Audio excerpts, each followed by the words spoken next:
In this chapter on the DVD, I would like to talk about how you would hook or slice the ball. Now in this situation you don't need it, but it's a perfect situation for me to demonstrate it. Now if the ball is going to go to the left, which is my first shot that I will play, then I must aim to the right of the target. If I continue to aim at the target, then the ball will finish in the left-hand bunker.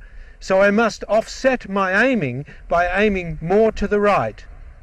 Now one of the principles that I say when you are setting up is that first the club face should be facing the target. The second thing is, while the club face remains at the target, I will now set my body up so that I'm to the right of the flag. So as you can see, I'm aiming to the right or in the shadows because that's the direction I want the ball to go. But the club face is still facing the flag. So therefore when I swing through in a normal swing, I'm putting a side spin onto the ball that will make it come back to the left.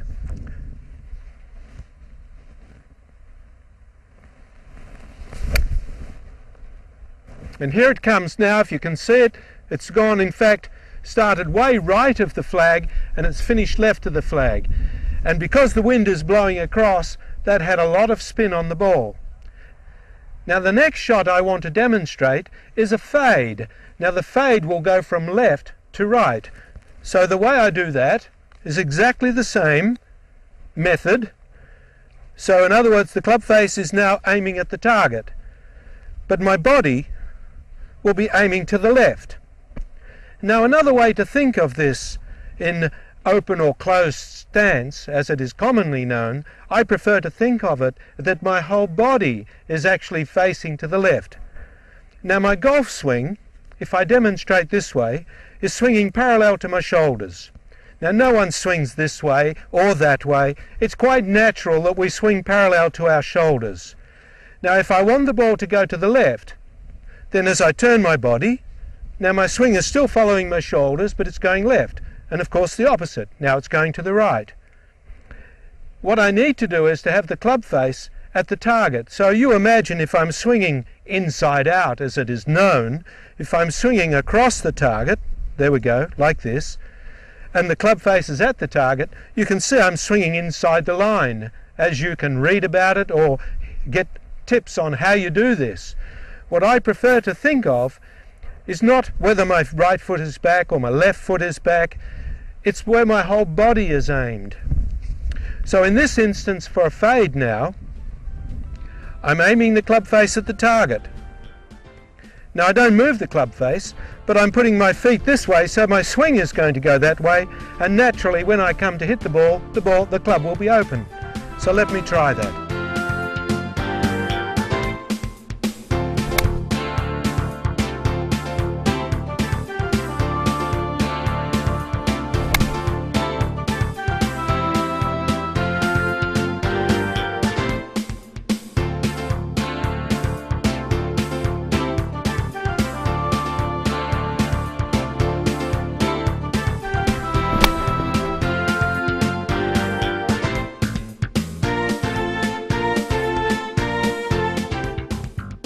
There are times during a round of golf you hit the ball to places where you really don't want to be. So in this section of the DVD I've called it scrambling golf. Now scrambling means that you try and get out of trouble the best way you can, and sometimes the best way is to chip the ball back onto the fairway. The fairway is the place we all want to be, but it may cost you a shot in order to get there. Now if you want to try and save that extra shot, then you're going to gamble, as I'm now going to demonstrate to you in this particular shot. The green, as you can see, is just off above me. I have a tree, an obstacle in front of me, which I can choose to either go over the tree or come under the tree. Now if I come under the tree, I have to go through the garden, and then there's concrete footpath there. So what I'm going to try and do first is to take my lob wedge and hit the ball up into the air quickly and over this tree which is in front of me. Now the ground is also sloping downhill, so it's not a nice shot anyway, but you find that when you do hit the golf ball off the fairway, you're never really in a very nice place. So The first thing I'm going to do is to try the lob wedge. I have in my hand the other club which I'll demonstrate as well, and that's my 4-iron. Even though I have a lob wedge which has a 60-degree loft, I'm also going to open the club face. Now what I mean by opening the club face is that I roll the club open, as I do in a bunker, so that the ball will come up even higher. Now of course I'm not going to get a great deal of distance with this shot.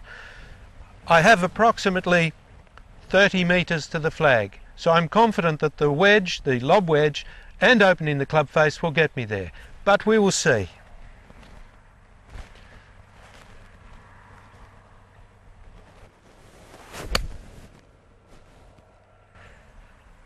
Now I've certainly got the ball up high enough, but I've pulled it to the left of the green, which is okay, because if I'm going to decide to chip the ball sideways to get back on the fairway, then I'm not going to get on the green anyway.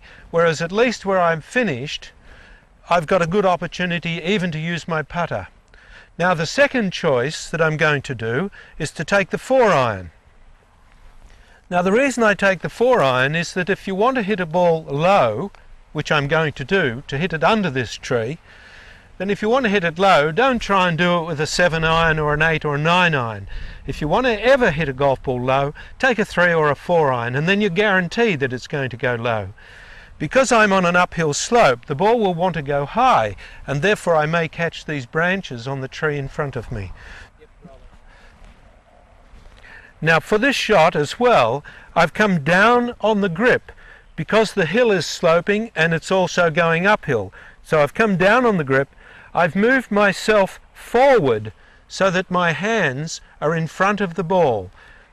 I'll show you again. What I've done is I'm putting the ball further back in my stance. Make sure my hands are forward because I'm decreasing the loft of this club. The normal loft of this club is here. And what I've done is I've reduced it to make sure that the ball comes down. The ball is off my back foot.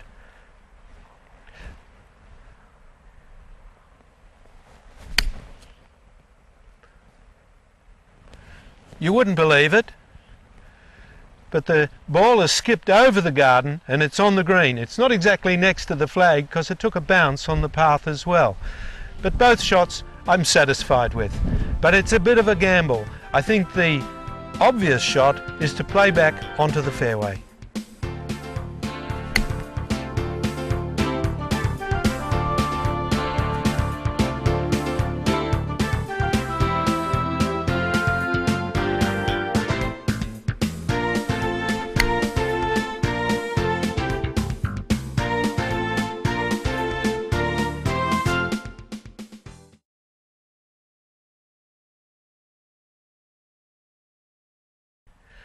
I've placed myself in a very precarious position here. I'm in the middle of the fairway, but there is a water hazard that runs through this fairway. So my ball has caught the top of the hill and has just rolled by itself down here next to the water. Now there are yellow pegs, as you can see around me, and the yellow pegs indicate a water hazard. It's not lateral because they would be red pegs. So any water that you are crossing is just called a water hazard and is defined by the yellow markers. This ball now, because it sits inside the yellow markers, I must play the ball as it lies. There is a divot that I've placed in front of my ball, but I'm not allowed to move it. As you are in a bunker, you're not allowed to move anything in a bunker. You must play them as they are. So what I'll do is pick this divot up to show you it is a divot, but you can't do this in a bunker or in a water hazard. I've done it just to demonstrate to you. The other thing that you must keep in mind when you're in a bunker or a water hazard, because these are the only two hazards on a golf course, you cannot ground your club while you are inside the hazard. So if I touch the ground with my club, 2-stroke penalty. You must remember that when you're playing in a situation like this, you have two options. One is play the ball as it lies, which I'm going to do, or the second option is to take the penalty and drop clear of this yellow line that has been indicated to be part of the water hazard. Now the other part is, of course, this ball is laying downhill and I'm playing to an elevated green. So I've taken my 9-iron because it's about 120 metres to the flag. So I will need to be careful that the ball is placed back in my stance, and if I show it to you this way, if the hill is going down, then your ball is going to go off low. And again I'll show you to this way. If that's the flight of my ball and my shaft is the ground, then as I come down, you see my hand is following the club. As I go up or down, the ball flight is the same. So because I'm downhill lie, I will need to put the ball back in my stance a little bit, so at least I can hit it. If the ball's too far forward, chances are you will top the ball.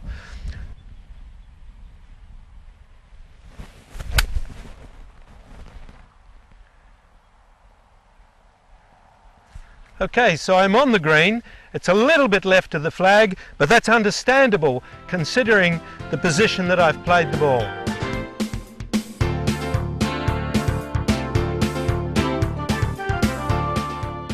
Once again, I'm placing myself in a very precarious position. I'm in the middle of the fairway, but the slope is tremendous slope on this one. I'll show you that. So it's not likely you're going to get a ball to stop as I've stopped mine there. The ball will generally go on down to the bottom of the hill. Oops, stay there, wait. Now, what I've chosen to do is I've taken a 5-iron.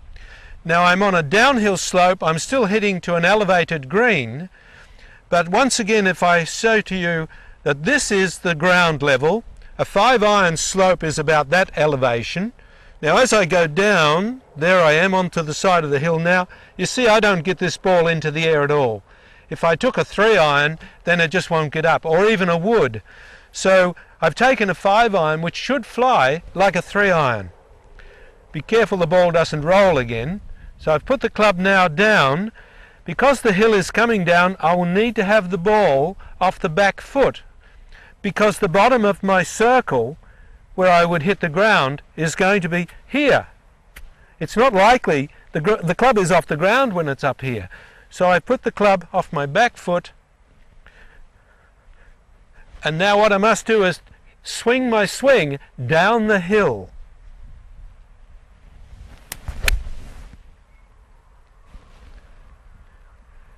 And it is done exactly as I said. It's taken off very low, and I've got it over the water, which we just played before.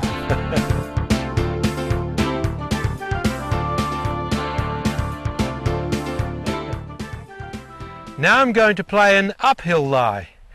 I'll drop the ball so you can see the slope. So it goes on quite a bit, but it's in the rough, so the ball doesn't want to roll the same as it did on the fairway.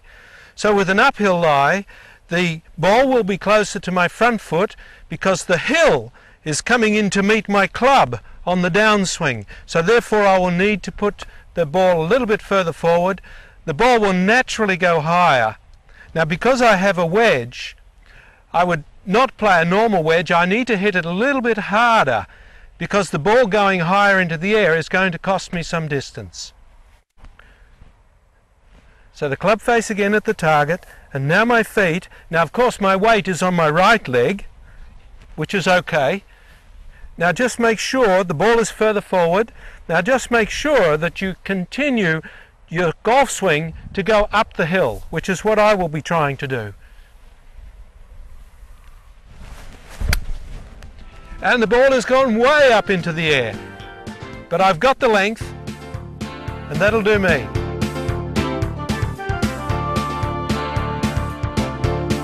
I've placed myself in another situation that requires some special thinking. Now because the ball is below my feet, the ball will slice to the right. The best way to describe the flight of a golf ball when the hill is up or down or left or right is that you can see the badge on my glove. Now as I drop the ground level down this way, you can see now my glove faces away from me, so the ball will swing away from me. If the hill is coming the other way, up this way, now my badge on my glove is facing me, so the ball will come back to me and draw to the left. Once again, just make sure you stay down on the shot.